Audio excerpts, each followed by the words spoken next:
ఉమ్మడి ఆంధ్రప్రదేశ్ రాష్ట్ర మాజీ ముఖ్యమంత్రి దివంగత డాక్టర్ వైఎస్ రాజశేఖర రెడ్డి 77వ జయంతి వేడుకలు మంగళగిరిలో ఘనంగా నిర్వహించారు.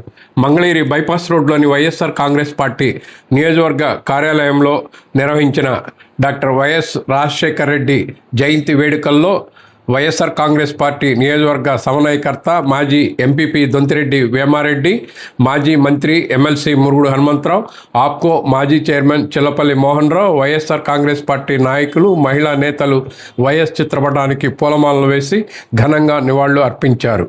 ప్రజల సంక్షేమం కోసం దివంగత మాజీ ముఖ్యమంత్రి వైఎస్ రాజశేఖర రెడ్డి అందించిన సేవలను ఈ సందర్భంగా వైఎస్ఆర్ కాంగ్రెస్ పార్టీ నేతలు మననం చేసుకొని ఆయన ఆశయాలను ముందుకు తీసుకువెళ్లేందుకు సమష్టిగా పనిచేద్దామని నేతలు పిలుపునిచ్చారు.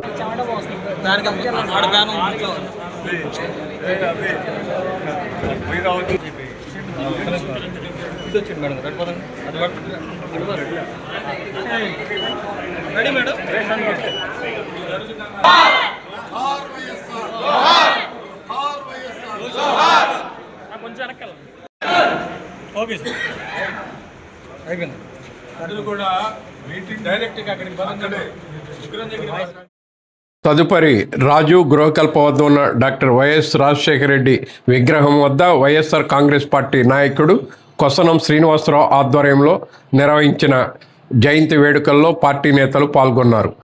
రాజీవ్ గృహకల్ప నిర్మాణం చేసింది నా టైంలో చేశాం. ఎంత మేరకు ఉంది? ఇక్కడ నీళ్లు వస్తాయా? ఇళ్లలోకి ఏమన్నా రావు. టిట్కో హౌసింగ్ తెలుగుదేశం గవర్నమెంట్ ఏ పరిస్థితుల్లో ఉందో మీరు ఆలోచించండి. ఎందుకంటే పేదవాళ్ళకి దాన్ని మీరు అర్థం చేసుకోండి. ఇప్పుడు ముఖ్య అతిథిగా వచ్చేసిన ఈ సందర్భంగా కేక్ కట్ చేసి డాక్టర్ వైఎస్ జయంతి వేడుకలను ఘనంగా జరిపారు. అలాగే వైఎస్ రాజశేఖర రెడ్డి విగ్రహానికి పూలమాలలు వేసి నేతలు ఘనంగా నివాళులర్పించారు. ఈ సందర్భంగా సుమారు 100 మంది పేదలకు దుప్పట్లు పంపిణీ చేశారు. ఈ కార్యక్రమంలో వైఎస్ఆర్ కాంగ్రెస్ పార్టీ నియోజకవర్గ సమన్వయకర్త దొంతిరెడ్డి వేమారెడ్డి, మాజీ మంత్రి ఎమ్మెల్సీ మురుగుడు హనుమంతరావు, ఆప్కో మాజీ చైర్మన్ చిల్లపల్లి మోహన్ రావు, వైఎస్ఆర్ కాంగ్రెస్ పార్టీ మంగళగిరి పట్టణ మండల అధ్యక్షులు ఆకురాతి రాజేష్, నాలి వెంకటకృష్ణ తదితర నాయకులు పాల్గొన్నారు. ఇవన్నీ కూడా స్థలం ఇచ్చింది రాజశేఖర రెడ్డి గారి టైమే. ఏంటంటే ప్రతి వ్యక్తి కూడా ప్రభుత్వంలో ఉన్న ఎవరు మనకి మంచి చేస్తున్నారు.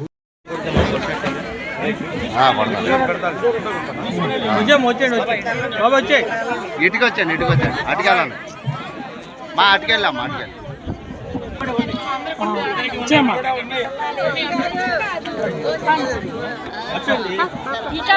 ఈ కార్యక్రమానికి ఇచ్చేసినటువంటి ప్రతి ఒక్కరికి నా ధన్యవాదాలు తెలియజేస్తున్నాను. ఈ వార్డులో సహకరించిన తదనంతరం మంగళగిరి ఆర్టీసీ బస్టాండ్ సెంటర్లోని డాక్టర్ వైఎస్ రాజశేఖర రెడ్డి విగ్రహానికి వైఎస్ఆర్ కాంగ్రెస్ పార్టీ నేతలు పూలమాలలు వేసి ఘనంగా నివాళులు అర్పించారు. అనంతరం నేతలు కేక్ కట్ చేశారు. డాక్టర్ వైఎస్ రాజశేఖర రెడ్డి జయంతి సందర్భంగా ఏర్పాటు చేసిన రక్తదాన శిబిరంలో 100 మంది రక్తదానం చేసినట్లు వైఎస్ఆర్ కాంగ్రెస్ పార్టీ వర్గాలు తెలిపాయి.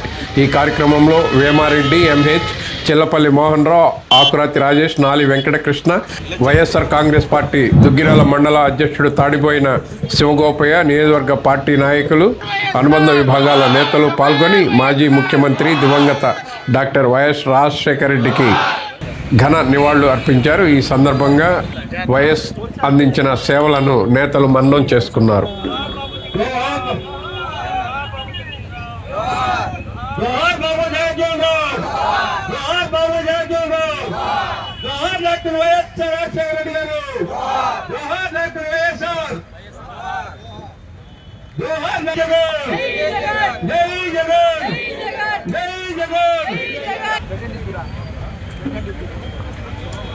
తీసుకుంటారంటే ఇబ్బంది లేదంటే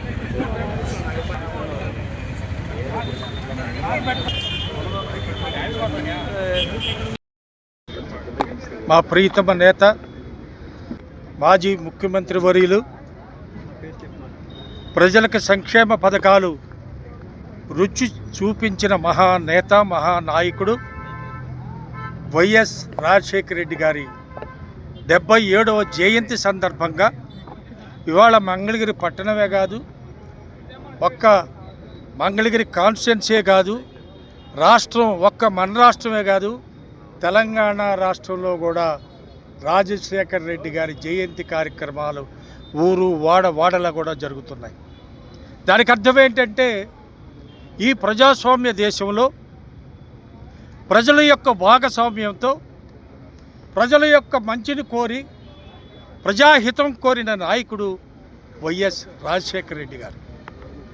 రాజశేఖర రెడ్డి గారికి ముందు, రాజశేఖర రెడ్డి గారికి తర్వాత అనే ఈ రాజకీయాల్లో ఒక్కసారి పరిశీలన చేసుకుంటే ఎవరైనా అంతకు ముందున్న విధానాలు ఎట్లాగుంటాయి, సంక్షేమ పథకాల దగ్గర నుంచి పేదవాడి గురించి ఆలోచించి ప్రవేశపెట్టిన కార్యక్రమాలు అన్నీ కూడా అంతకు ముందు ఎట్లా ఉన్నాయి, రాజశేఖర రెడ్డి గారు వచ్చిన తర్వాత ఏ విధంగా ఉన్నాయి, ప్రజలందరూ కూడా ఇది గమనిస్తున్నారు.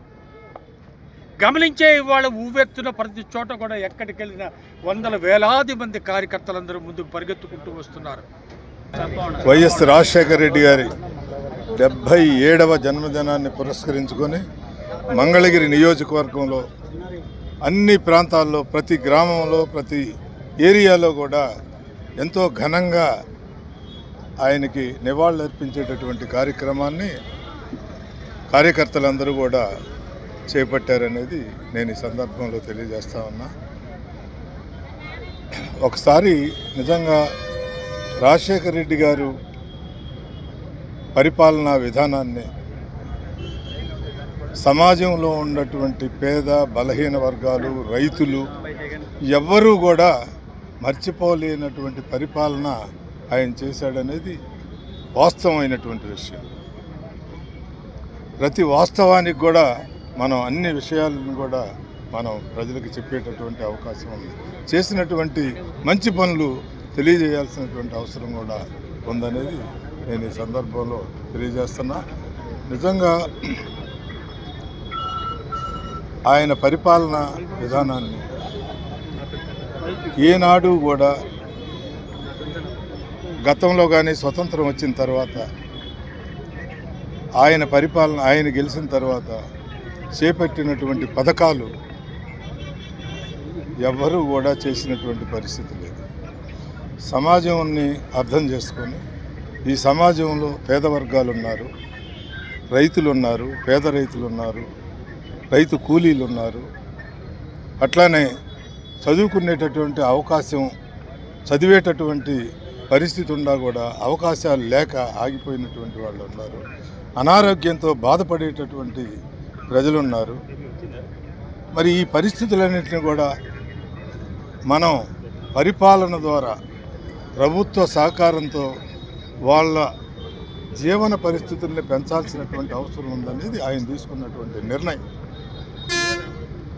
అందులో భాగంగానే రైతులకు ఉచిత విద్యుత్తు, అప్పుడు ఉన్నటువంటి రుణాలని రద్దు చేయటం చేపట్టాడు రైతు సంక్షేమం కోసం. అట్లానే పేద వర్గాల కోసం ఆయన ఏ రకమైనటువంటి నిర్ణయం తీసుకున్నాడంటే ఆరోగ్యశ్రీ పథకం. ఆరోగ్యశ్రీ పథకం అంటే పేదవాళ్ళు ఏనాడు కూడా కార్పొరేట్ హాస్పిటల్కి వెళ్ళి వైద్యం చేసుకున్నటువంటి దాఖలాలు లేవు సమాజంలో. ఏ పెద్ద తేడా వచ్చినా, హార్ట్ కానీ, కిడ్నీలు కానీ, ఇంకోటి కానీ ఏ తేడా వచ్చినప్పటికీ కూడా బజార్లో మందులు కొనుక్కోవటం, జరిగినన్నాళ్ళు జరగటం, లేకపోతే చనిపోవటం జరిగేది గతంలో. పేదవాళ్ళ కుటుంబాలన్నీ కూడా లేకపోతే కాస్తో కూస్తో ఆస్తి ఉంటే అమ్ముకొని వైద్యం చేయించుకునే పరిస్థితికి వెళ్ళేటటువంటి కుటుంబాలు కొన్ని ఉన్నాయి. అట్లా కాకుండా ఆరోగ్యశ్రీ ద్వారా కొన్ని లక్షల మంది గుండె ఆపరేషన్లు కానీ అన్ని వైద్యాలు చేయించుకొని మరి ఆయన టైంలో ఆ అవకాశాన్ని కల్పిస్తే సజావుగా ఎన్నో కుటుంబాలు మరి వాళ్ళ యొక్క జీవన పరిస్థితుల్లో మార్పు వచ్చినాయి అనేది మనం చూసేటటువంటి పరిస్థితి.